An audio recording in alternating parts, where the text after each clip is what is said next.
अस्सलामुअलैकुम नाज़रीन, आप देख रहे हैं JN न्यूज़ HD। आइए नजर डालते हैं आज की अहम खबरों पर।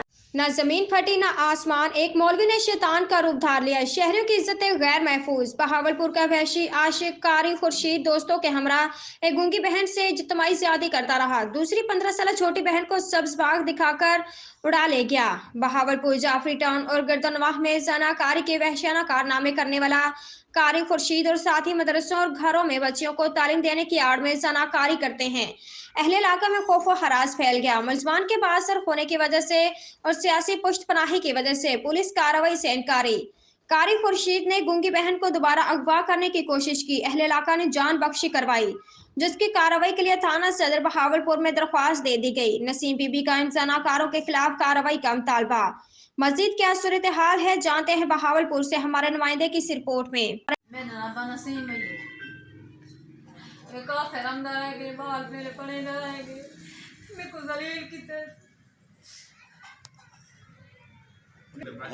मेरी धी गूंगी ना ज्यादती करने रह गई। मेरी 15 साल की मेरी बेटियों को भजा गई। असा कम तो वजाना से नहर देते 3-4 बंदे घिनते पिस्तौल मरना सब हो तो सा ज्यादती करना हूँ। मेरी गूंगी को आदे मैं ते को गवाह करते चाहे कारी खुश है। मैं कोई इंसाफ मिला मुझे।